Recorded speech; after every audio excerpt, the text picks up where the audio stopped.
Ikasturte berri bat daukagu irratian, eta Eusko Ikaskuntzaren mahai inguruak berriz zuekin, noski, gai berriekin. Buenas noches y bienvenidos a una nueva tertulia, una nueva temporada radiofónica de las tertulias de Eusko Ikaskuntza, Sociedad de Estudios Vascos en Radio Vitoria. Hoy con un tema creo que del interés de todos ustedes, los AOTES. Quien les habla incluso desconoce muchas de las cuestiones que vamos a tratar con nuestros invitados. Sobre los agotes hablamos con Xavier Quereseta Erro. Xavier, Gabón, muy buenas noches. Hola, Gabón. Historiador, autor de la voz Agotes en la Enciclopedia Auñamendi. Para todas las personas que no sepan lo que es la Enciclopedia Auñamendi, ¿recuerda, Xavier Quereseta, qué es Auñamendi? Es una enciclopedia, que nació en un formato de papel sobre temas del País Vasco y que ahora se puede encontrar en la página web de Eusko Ikaskuntza, Euskomedia, poniendo Auñamendi, se encuentra enseguida y tiene cantidad de voces de todos los temas y de personajes y de lugares, información de todo tipo sobre el País Vasco y bastante genérica también. Historiador, autor de la voz Agotes en esa enciclopedia. Eres gestor de patrimonio cultural. ¿Qué hace un gestor de patrimonio cultural? Yo sobre todo me dedico a la puesta en valor del patrimonio cultural, sobre todo vinculado a museos, exposiciones o vamos a llamar, básicamente a llamar la atención sobre algunos aspectos del patrimonio que muchas veces está ahí o está directamente en el paisaje o está en los edificios o está incluso en las acciones, y a lo que me dedico es a poner en valor, es decir, a comunicarlo a la gente el valor que tienen, qué importancia tienen, por qué se les considera patrimonio, porque realmente el patrimonio cultural, cuando se habla del artístico o del histórico parece que está bastante claro qué es, ¿no? Aunque siempre se puede discutir. Sin embargo, cuando se habla del patrimonio de carácter más etnográfico y sobre todo eso que llamamos inmaterial, como puede ser todos los relatos, los cuentos, los mitos, todas estas cosas que además la gente cuando todavía las cuenta, ¿no? Y sobre todo cuando las contaba no era consciente de que eso fuese algo que se pudiera llamar patrimonio, y eso es muchas veces mi trabajo, hacer ver que eso es patrimonio porque nos lleva a un mundo, nos lleva a unas referencias que nos cuentan mucho de la realidad de las personas, la actual o la pasada. Xavier Quereseta, con el que hablamos, él desde Guipúzcoa, nosotros desde los estudios de Radio Vitoria en Artziniega, creo que está Xavier Sanchotena. Xavier, Gabón. Gabón, Danori. Hablamos con Artziniega.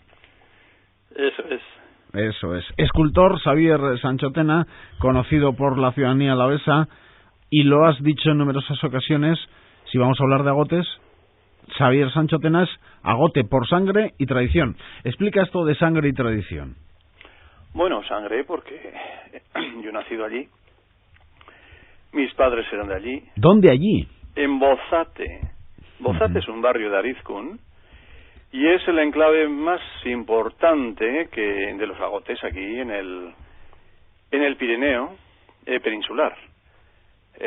También habían agotes en el Roncal.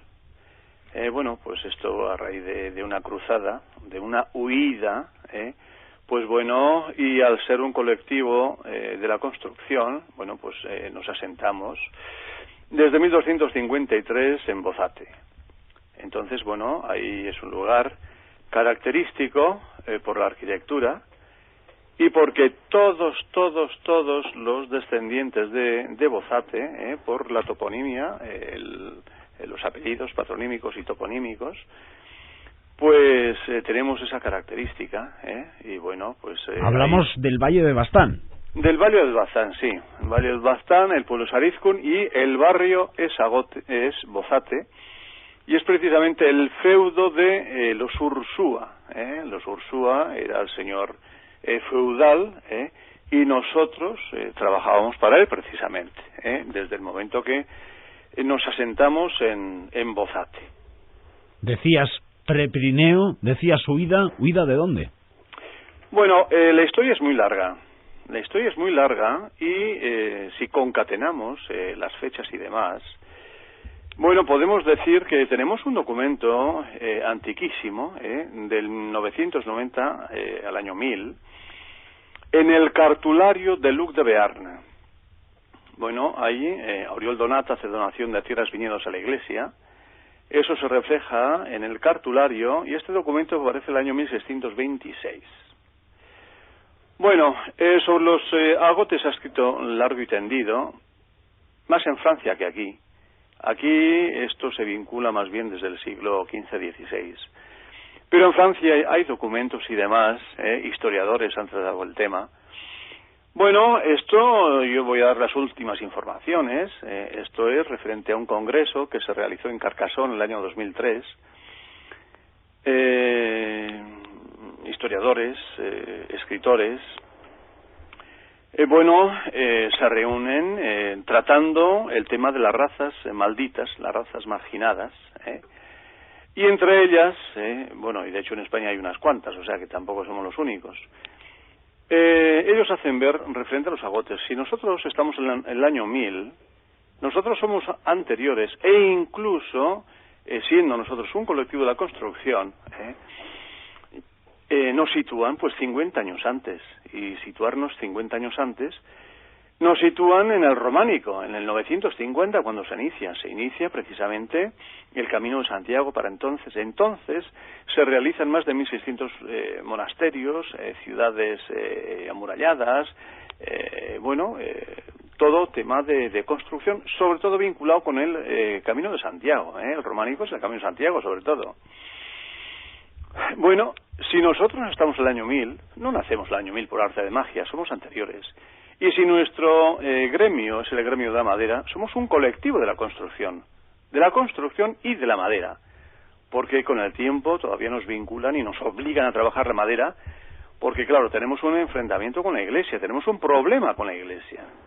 Entonces, para la Iglesia somos incluso, estamos marginados, somos leprosos, pero leprosos espirituales, no leprosos físicos, de ahí que nos obligaban a trabajar la madera porque la madera no transmitía la lepra. Bueno, la lepra, los leprosos, en Francia las leproserías desaparecieron en el año 1320, en tiempos de Felipe V el Largo, que destruyó las leproserías y los leprosos porque se benefició del dinero que tenían y de la parte de oro, los sueldos en oro que les asignó Luis IX. Así que estamos hablando de un origen de los agotes en Francia. En Francia, no, esto viene de Francia, o sea, esto no es que haya nacido aquí, ni por el forro, Nosotros nos situamos en el año 1253, pero desde el año 1000 hasta el año 1200, en la zona de Occitania, ahí es un momento efervescente de construcción y demás, y es cuando se desarrolla el sentido religioso del catarismo y nos coge del lleno en la zona, Bueno, pues nosotros salimos cingando desde el momento que se pierde en la batalla de Muret, se pierde Occitania, al frente iba Pedro II de Aragón,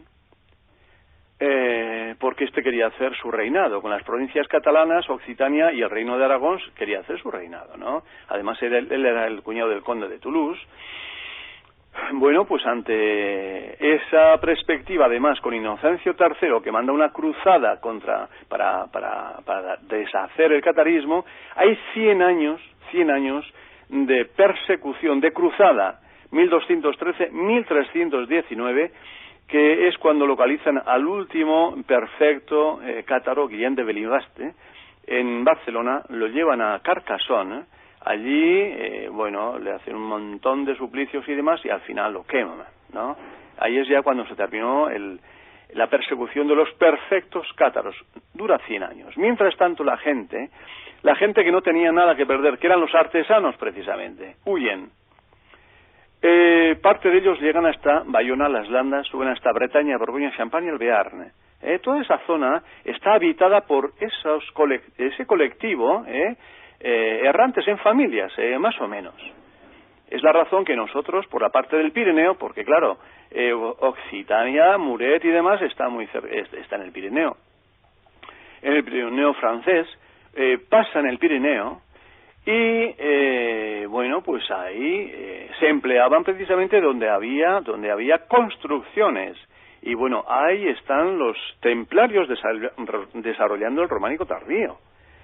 Bueno, el Camino de Santiago desde San Martín de Canigú, San Juan de la Peña, Somport, Jacaler, Eunate, es de toda esa época. Bueno, hay construcciones templarias hasta Asturias, porque el año 1314 desmantelan a los maestros templarios. Jacques de Molay precisamente desaparece ya, y los maestros.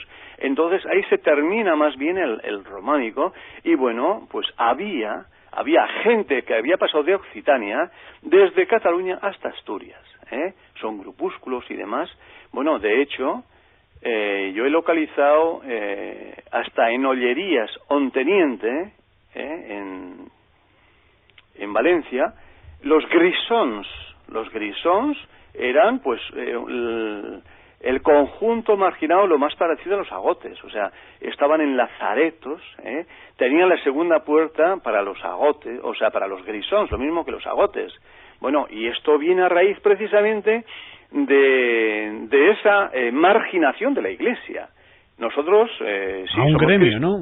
A un gremio, una raza. Bueno, no, es aparte del gremio, es el sentido religioso. Si nosotros hemos salido de Occitania por cátaros, por tener ese convencimiento por el catarismo, porque claro, el catarismo no nace en Occitania, el catarismo nace en Constantinopla, y eso está trasladado por unos popes búlgaros, Bogomilo entre ellos, ¿no? Bueno, ¿qué pasa? Que las mujeres de los agotes, digamos, del gremio de la construcción de la madera, son tejedoras. Entonces había un vínculo con estos marchantes y demás. Bueno, ahí se va fomentando el catarismo. ¿Qué es el catarismo? El catarismo es cristianismo, pero no dogmáticos. No admiten la divinidad de Jesucristo ni la virginidad de la Virgen, no admiten los sacramentos y no admiten a las autoridades eclesiásticas por el afán de poder y la codicia. En ese momento la Iglesia es riquísima, y bueno, un predicador religioso de Roma que iba a predicar, estando en la opulencia. Y ahí es cuando viene la antítesis de esto, que es precisamente los perfectos cátaros. Eran predicadores, perfectos y perfectas. Estos daban el consulamendum y predicaban el amor fraterno y el pacifismo. Eso es todo lo que lo que hacían los cátaros. Pero claro, para la Iglesia se le estaba yendo de las manos porque había catarismo en Alemania, norte de Italia y Occitania. Y se estaba ampliando. Es la época de San Francisco de Asís, precisamente, que en un principio se le creía cátaro. Pero bueno, pues ahí se quedó el tema. Y el cátaro fue masacrado precisamente por la Iglesia romana con el apoyo de Luis IX, que con el tiempo era San Luis. Muchos datos los que aporta Sancho Tena. A ver si con Quereseta nos situamos todos, nuestros oyentes también, en quiénes eran los agotes, Quereseta, de dónde venían, por qué esa ubicación, por ejemplo, en el Valle del Bastán, otros en Roncal. Quereseta, cuando quieras. Sí, bueno, sí, en efecto han salido muchas cosas aquí, sobre todo sobre los orígenes, ¿no? Se ha citado varios orígenes, que uno esta lepra, en efecto, no necesariamente en el sentido físico, sino en el sentido espiritual. O estas herejías cátaras que la Iglesia Católica, la oficial, la poderosa, combate. En el fondo, aunque nos parezca todo muy diferente, tiene bastante semejanza, en el sentido de que en la Baja Edad Media esta idea del origen oscuro, es decir, del origen que no se conoce y por tanto se sospecha de él, o que sí se conoce y se considera algo negativo, es una concepción de la sociedad en la que aquel que no tiene un origen claro, limpio, noble, que vienen a significar casi lo mismo, queda relegado, ¿no? Pero sí que nos tenemos que quedar con lo que decía Sancho Tena de ligados a un gremio, ligados a la madera, y en la ubicación física en lo que actualmente es parte de Francia. Bueno, vamos a ver, sí, ligados a muchos oficios, sobre todo oficios de artesanía, oficios manuales, no solo de la madera, aunque principalmente, y sí, es un fenómeno que se da sobre todo en el norte del Pirineo, lo que es la actual Gascuña hasta Burdeos, la zona de Toulouse, y luego en el sur del Pirineo, sobre todo en el norte de Aragón y en los valles más pirenaicos de Navarra. En Guipúzcoa hay algún caso puntual, y precisamente en Guipúzcoa, una provincia como Vizcaya, un territorio que presumía de tener una hidalguía universal, es decir, de que todos sus habitantes, por ser originarios de su lugar, eran limpios de sangre, sin ninguna mezcla de gitanos, ni agotes, ni moros, ni judíos, ni de nada parecido. El mero hecho de sospechar de alguien que pueda ser de origen agote o simplemente de un origen que no queda claro, ya hacía que se les expulsara.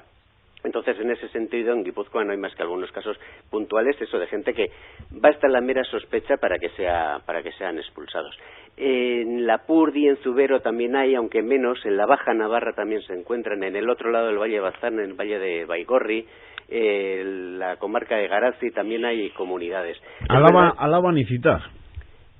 No, yo creo que en Álava no hay ningún caso. Y luego en la zona de lo que ahora llamaríamos la Navarra Media, hasta principios del siglo XVI se dan algunos casos también de estos fenómenos de marginación que luego ya desaparecen, desaparecen de la documentación, sobre todo judicial, porque es verdad que se habla mucho de este fenómeno, pero realmente tampoco conocemos mucho. Casi todo lo que conocemos de los agotes, sobre todo a partir del siglo XV hasta incluso el XX, pero bueno, XV, XVI, XVII, XVIII todavía, y todavía algo en el XIX, sobre todo lo conocemos por los juicios, por juicios contra los agotes y sobre todo juicios contra estas personas que buscan la igualdad real en el trato y en el uso de los bienes comunales, y a los que se les margina, se les relega, se les niegan estos derechos comunales. ¿Bajo qué argumentos? Tanto en el siglo XIII como en el XIX. Bueno, a ver, los argumentos pueden ir cambiando, y del XIII tenemos, en el caso del País Vasco, muy poca documentación. Los argumentos son, en una sociedad, estaba diciendo, ¿no?, en una sociedad donde el origen que no está claro se margina, pues basta la mera sospecha de un origen impuro, por decirlo así. Impuro puede ser una lepra física o una lepra espiritual, que en esa mentalidad de la época es mucho peor, pues es algo que se hereda, o una herejía, es decir, una especie de suciedad religiosa en una sociedad que pretende ser tan pura, sobre todo religiosamente, más que sanguíneamente en el sentido biológico actual, aunque también, pues entonces si se hereda la nobleza, la no nobleza se hereda, por decirlo así. Entonces es igual que en el siglo XVI, XVII, XVIII esa gente se presente como la más católica, la más obediente, la más cumplidora de sus preceptos religiosos y sociales, sigue siendo marginada. Del mismo modo que la nobleza se hereda, la no nobleza se hereda. Porque claro, estamos hablando, por ejemplo, en el norte de Navarra, estos valles de Roncal, Salazar también, aunque algo menos, en Baztán, estamos hablando de valles que tienen esta hidalguía colectiva que les hace presentarse como iguales entre ellos. Y claro, a quien se presente en ese valle, aunque ese se presente, puede ser que lleven siglos ahí, como no igual, pues queda marginado de esos derechos. O sea que, a pesar de estar ubicado en un mismo lugar durante generaciones y generaciones, si uno era marcado como de origen desconocido se quedaba. Sí, desconocido, o de origen agote, o gitanos, por ejemplo, ¿no? En estos valles, por ejemplo, descendientes de moriscos o de judíos, prácticamente eso no se encuentra, ¿no? Pero sí, es que ahí está, es en esa sociedad, en esa época, si alguien hereda la nobleza, la no nobleza también se hereda, es igual cuánto tiempo lleve. ¿Y quién ponía las etiquetas? ¿La propia sociedad o los dirigentes de aquella sociedad? Bueno, sobre todo en las comunidades locales. Es verdad que luego jurídicamente hay, a partir de una bula papal de 1515, donde los descendientes de estos, que además en esta bula ante el Papa de Roma se presentan ellos como descendientes de estos albigenses, estos cátaros, se presentan a sí mismos como muy buenos cumplidores y católicos desde hacía ya siglos, y entonces lo que le piden es un trato de igualdad en la Iglesia, puesto que son tan buenos cristianos como los demás.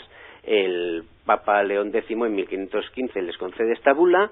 El emperador Carlos, que acaba de conquistar, realmente era, su abuelo Fernando acaba de conquistar la Navarra peninsular, lo da por bueno, y entonces oficialmente estas muy altas instancias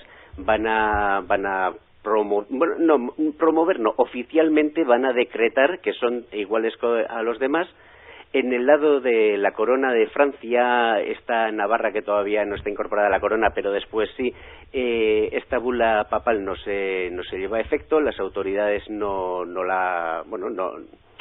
hacen caso, no es que se pongan en contra, simplemente no la tienen en cuenta. Entonces, oficialmente las autoridades locales y las autoridades superiores van a ratificar todos estos casos de marginación. Es verdad que es muy difícil de explicar, porque ni en todas las localidades ni en todos los tiempos se dan las mismas formas de marginación, pero básicamente son las que ya ha comentado Xavier Sanchotena, ¿no? Sanchotena, porque, yo tengo un pasado agote, pero, por ejemplo, ¿tú cómo sabes que eres agote, Xavier? Porque todos mis antepasados son del barrio de Bozate. Y esa es una historia escrita. Y bueno, aparte de eso, nosotros, por ejemplo, no tenemos apellidos hasta el 18. Hasta el 18 sin apellidos. Y todos tomamos por la toponimia o patronímicos.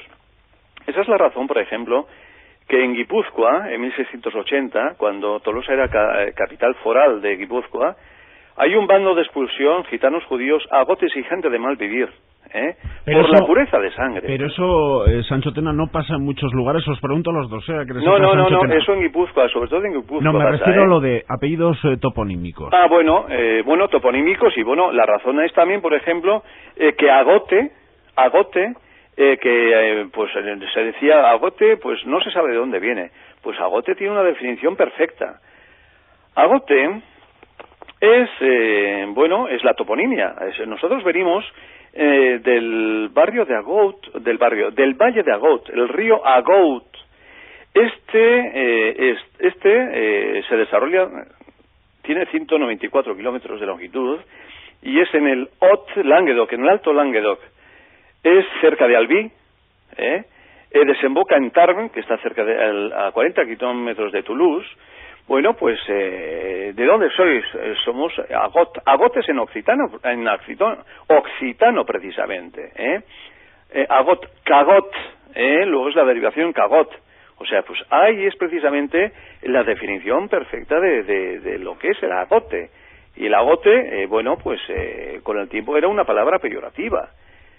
Porque dentro de las palabras peyorativas ya, y referente a la religiosidad, en Francia tenemos los cristianos, capots, cagots, gaets, gafets, gesit, cacú, cascarot o selie gabash. Les decía, depende de la zona, era el nombre peyorativo. Aquí, en la parte peninsular, agotes, mesillos, patarinos, grisons, pero era lo mismo precisamente.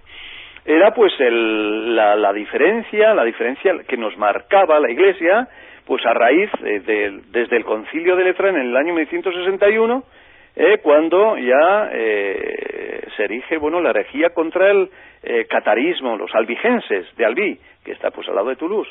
Pues de ahí viene precisamente. Es una cosa muy fundamentada precisamente con la Iglesia. Y luego la diferencia social.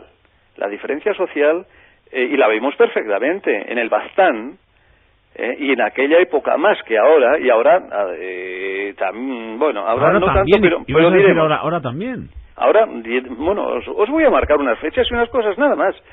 La gente que en el Baztán en aquella época tenía casa y tierras, era el hidalgo, el hijo talgo, era el caballero llamado por el conde de turno para las incursiones, siempre estaban a la gresca, Entonces, a la vuelta, pues venían con el botín de guerra, las prebendas que les marcaba el conde y demás, y luego pues les daban tierras de los comunales.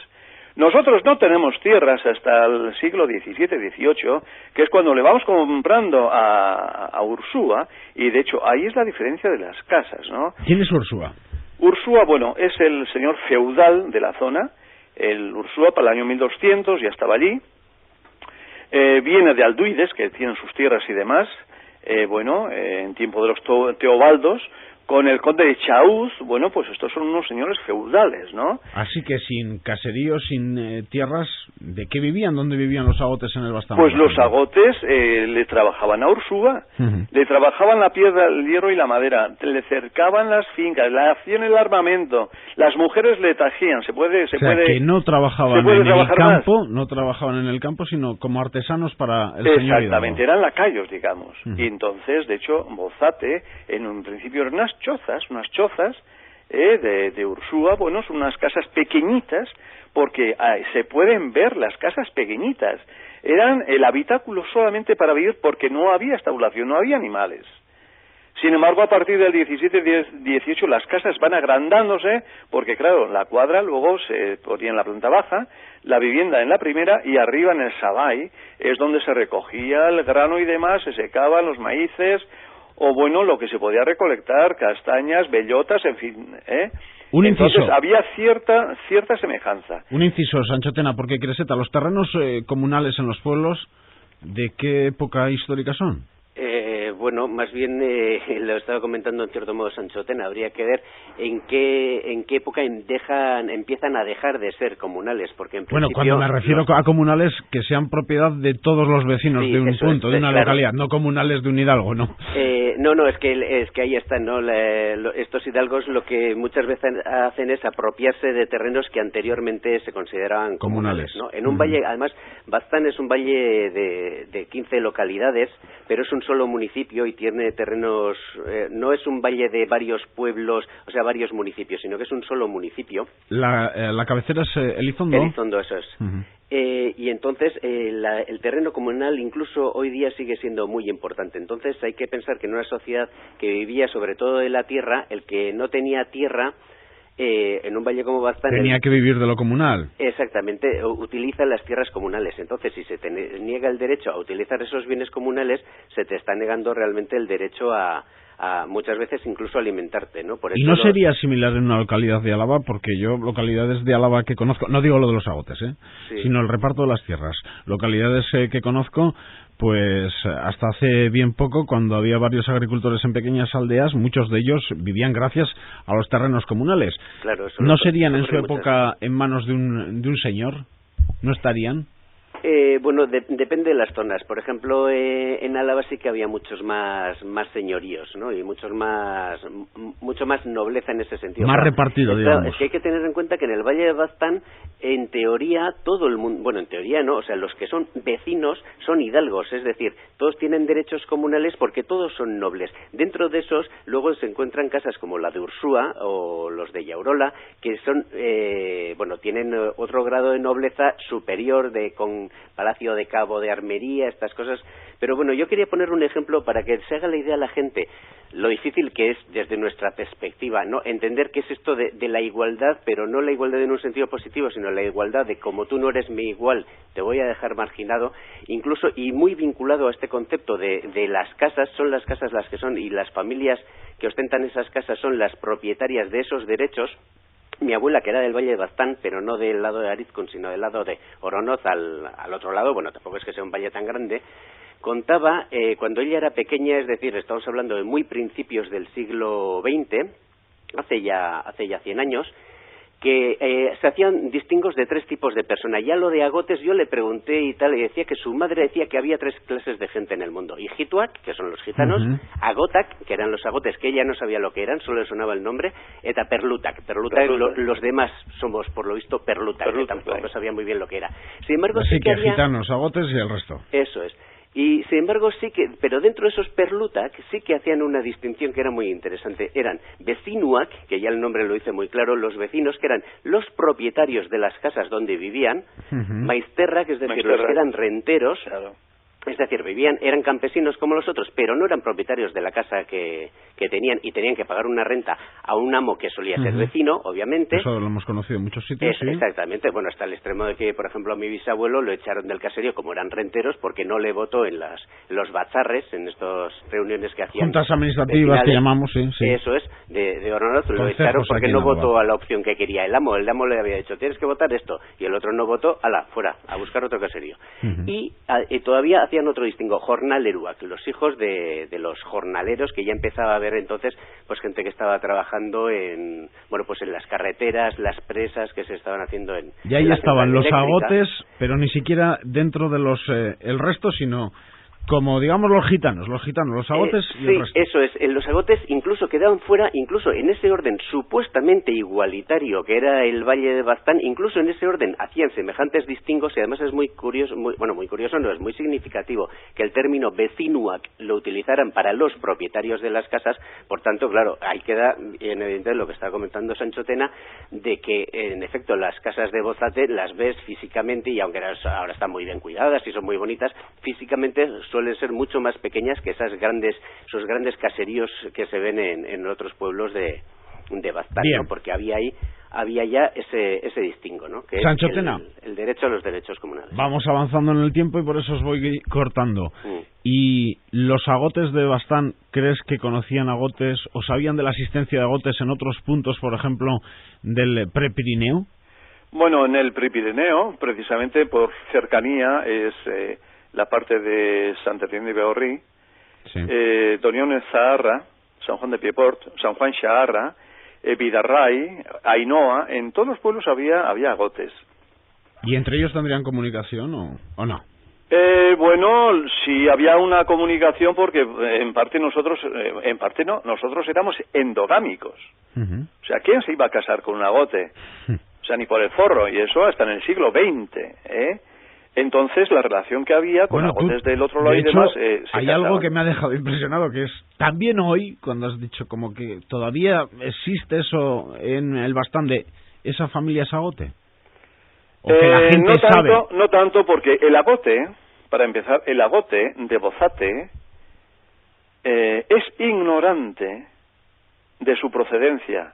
Es ignorante por no saber y no querer saber. No querer saber. En esa ignorancia está el tema y está precisamente el perjuicio. Que no hay cosa peor que la ignorancia en ese aspecto. Así que cuando tú les has dicho somos agotes, ni te han mirado alguno de ellos. Pues en parte sí. En parte no crees que eso les ha agradado. Sin embargo, el hacerles saber un poco el origen y demás, creo que es lo más hermoso que le puede pasar a una persona.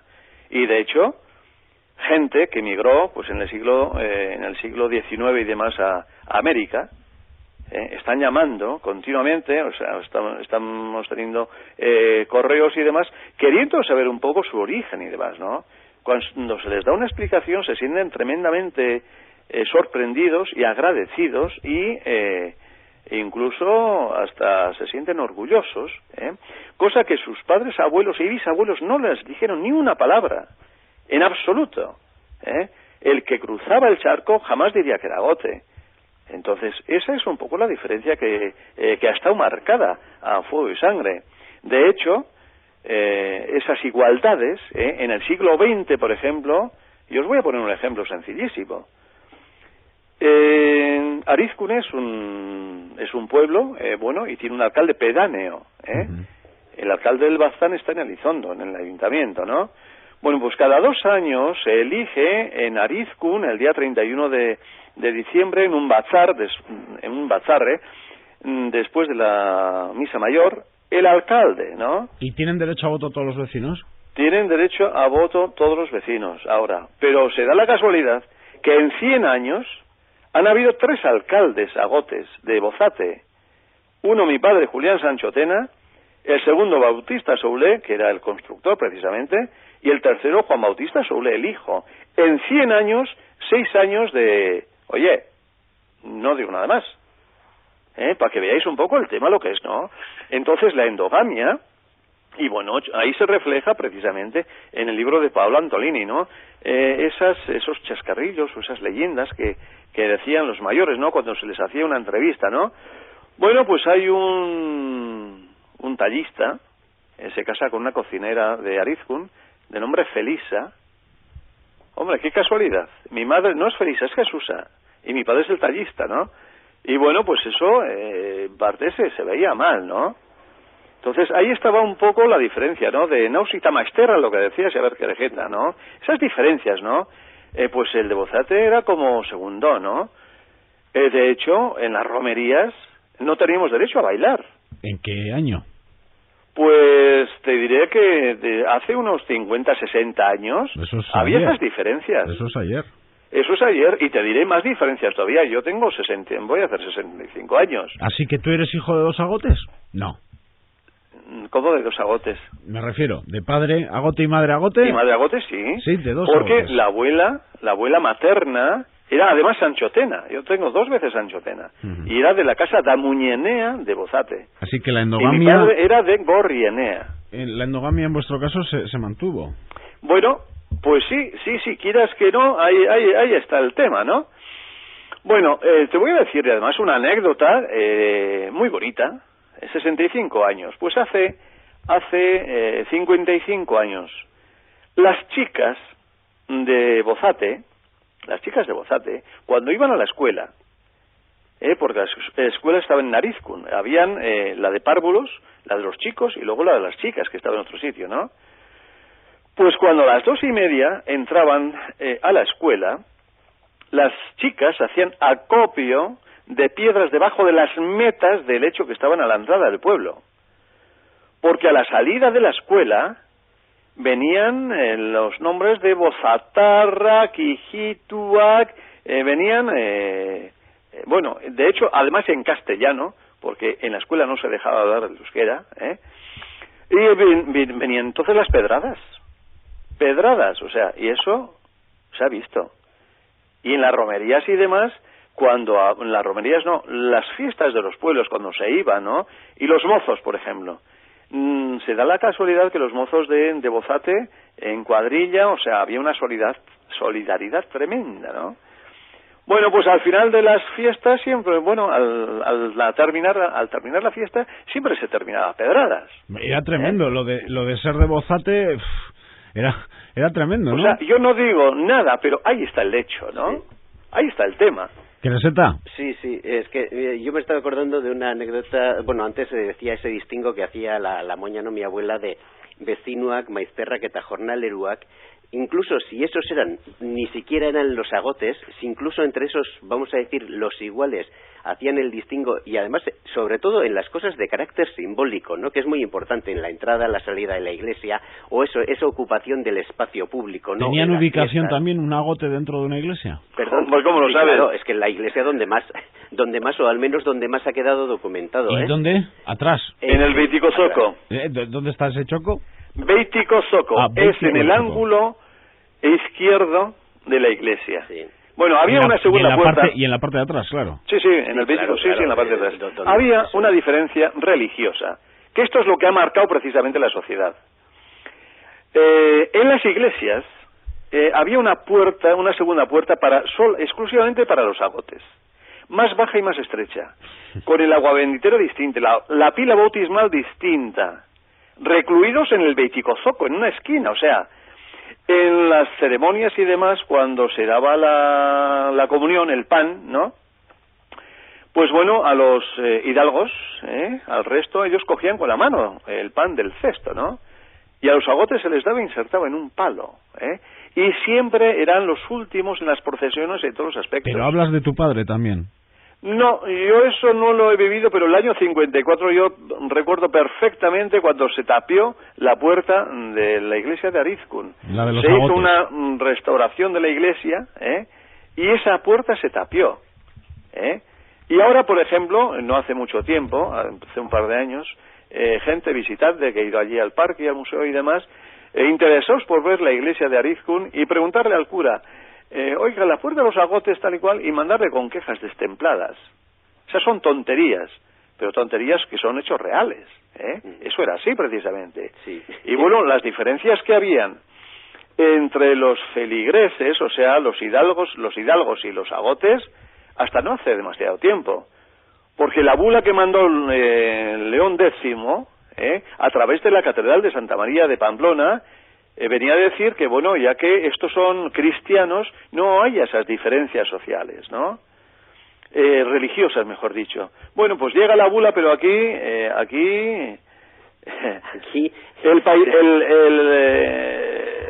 el paisano es el paisano, ¿no? Creseta, sí. 400 años después de esa bula, en el Corpus Christi de Oronoz, mi tía abuela, que salió de Angelito, bueno, ahora ya no se hace en muchos sitios la procesión del Corpus, pero seguro que mucha gente, seguro que Xavier Sanchotena la ha conocido, ¿no? Sí. Pues, allí se sigue haciendo, ¿eh? Eso es, pues mi tía abuela hacía de Angelito, y como ella era de casa de Maisterras, ella no pudo saludaba con una reverencia bajando la cabeza cuando pasaba por delante de las casas de los vecinos.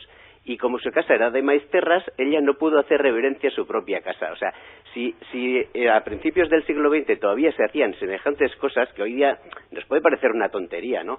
O si los jornaleros, por ejemplo, el día de Urteberri, Berri, Cerda Carrazuberri, salían a pedir y pedían solo a los vecinos, y los Maisterras ni pedían ni daban, o sea, ¿cómo no vamos a entender que con los agotes se haya hecho todo eso y todavía más y durante siglos, ¿no? Xavier, pero bueno, la mayor diferencia y la que más herida causaba era precisamente el tema del enterramiento.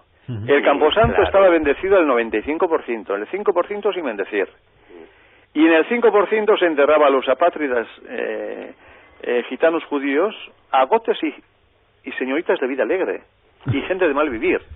Y Sanchotena, yendo a 2011, en el año en el que estamos, no sé, ¿tienes comunicación con otros agotes? ¿Os habéis interesado? No sé si... Sí, yo sigo estudiando, traduciendo tesis de historiadores franceses. Bueno, estoy totalmente volcado en el tema. Bueno, de hecho, te diré una cosa. El día 11 de marzo de este año, un profesor de la Universidad de Tokio vino a estar conmigo. Era la tercera visita que hacía relacionado con el tema de los agotes, ¿no? Porque ellos también tienen así una sección de la población que está marginada, ¿no? Pues el día del tsunami, precisamente. O sea, en el Japón se interesa en una cosa por demás. Y aquí, en el Reino de Navarra, que es tierra de diversidad, no hay una pequeñita sección de antropología donde se estudie algo, Entonces es lamentable, es lamentable. Y has conocido en tu... brasileños, pero es verdad que no hay una especie de tabú, ¿no? De vergüenza de eso, de avergonzarnos de que nuestros abuelos fueran como eran y pues no se habla, que es como se arreglan las cosas, ¿no? Exactamente, no es la ignorancia. Y Sanchotena, ¿en tu recorrido por Álava has conocido alguna otra familia de agotes afincada en Álava, llegada de algún otro punto de la bueno, península? Mi padre me comentaba que en Anclares de la Oca había un herrero descendiente de Bozate, o sea, trabajando en los gremios del hierro, la piedra y la madera. En Álava no tanto, pero en Guipúzcoa muchísimo. Y de hecho el apellido Agote es a raíz de que nosotros no tenemos apellidos. Y a partir del 17-18, cuando se empiezan a registrar las tierras y demás, es cuando adquirimos el apellido por toponimia o patronímicos, y de hecho ahí son los apellidos característicos de Bozate. Nosotros anterior al 17 no podemos indagar porque no hay documentación sobre eso, no tenemos escritos. Bueno, hay una serie de datos, de fechas, en Francia sobre todo, ¿no? La historia está mucho más vinculada a Francia que en España. En España son grupúsculos, y donde más había era en el Roncal y en Bozate precisamente. Sí. Pero si cogemos prácticamente no sabemos nada de ellos, ¿Perdón? Que si no llega a ser por los juicios, que prácticamente no sabemos nada de ellos. Exactamente. Y ahí es donde estábamos siempre la greña. Y ahí verás que el Sanchotena aparece en los juicios y siempre estamos en... ¿Y tenéis algún otro elemento diferenciador, aparte de esas desigualdades sociales a las que... Unos decían que era el lóbulo de la oreja, pero yo soy agote y tengo doble lóbulo, o sea... ni algo en la forma de hablar o en los lenguajes, no. Bueno, según Pío Baroja, nosotros tenemos el occipucio vertical, o sea, la parte de la nuca vertical. Y bueno, hay una serie de tonterías que se han dicho. Sí, pero lo que es lingüísticamente, por ejemplo... En absoluto nada. Cada cual tiene su euskera o su gascón, su occitano, no es... No, lo que pasa es que nosotros, si estamos desde 1253, que esta fecha la tiene marcada Francisque Michel, en una tesis escrita en 1840. Nuestro idioma sería el occitano. Lo que pasa que una vez que venimos aquí adquirimos la lengua propia de la zona. Tenemos que terminar, pero me imagino que en el 2011, Sancho Tena, Creseta, los agotes, igual que el resto, pueden ser médicos, escultores, albañiles, hombres o mujeres sin techo, de todo tipo de condición social y de ideología. Pues yo creo que sí. Anterior a estas fechas también ya han habido gente ya con cargos en Francia, han habido médicos y han habido hasta militares, cosa rarísima, pero bueno, militares aquí... A partir de la Revolución Francesa, además, ahí sí que hay una igualación... Bueno, esa es la fecha tope en Francia, 1789. Que no en el Bastán, por lo que hemos visto. No, bastante más tarde, en efecto. No, aquí en 1817, sí. Con Navarro Villoslada, me parece que fue, en las Cortes de Navarra. Pero bueno, vino el edicto, pero la cosa seguía igual. Lo mismo cuando vino la bula, o vino el documento firmado por el Marqués de Miranda, por Carlos V, ¿no? Quien veje, margine o insulte a los agotes con la palabra agote, o sea, no a los agotes, a la gente de Bozate con la palabra agote, 10.000 maravedíes de multa. Llega el edicto, pero aquí el paisanaje es el paisanaje. Y viene la bula del Papa, y aquí el paisanaje es el paisanaje. Y eso todavía, en las fechas del siglo XXI, se vive la diferencia. Con el tiempo ya aclararé este punto, pero es tremendamente actual. Xavier Sancho Tena y Xavier Creseta Erro, biei, eskerrik asko, zuei, eta badakizue, non gauden, nahi duzuenerako, eskerrik asko. Vale, berdin. Así hemos comenzado las tertulias de Eusko Ikaskuntza en Radio Vitoria en esta temporada, así que seguimos todos los domingos a las 10 de la noche, a ver si los nuevos temas que les planteamos son de su gusto, sobre todo si aprenden muchas cosas que sean de su interés. Eso sí, si quieren proponer algún tema o les gustaría que hablásemos de algo en especial, el contacto con Eusko Ikaskuntza, recuerden, 945 23 15 52, 945 23 15 52, para hacernos llegar sus propuestas. Y gustosamente, desde luego, las vamos a tener en cuenta. Así que, bienvenidos a la normalidad, disfruten de esta temporada radiofónica. Nosotros, desde luego, lo vamos a intentar que sea de su interés. Eskerrik asko, hurrengo arte, agur.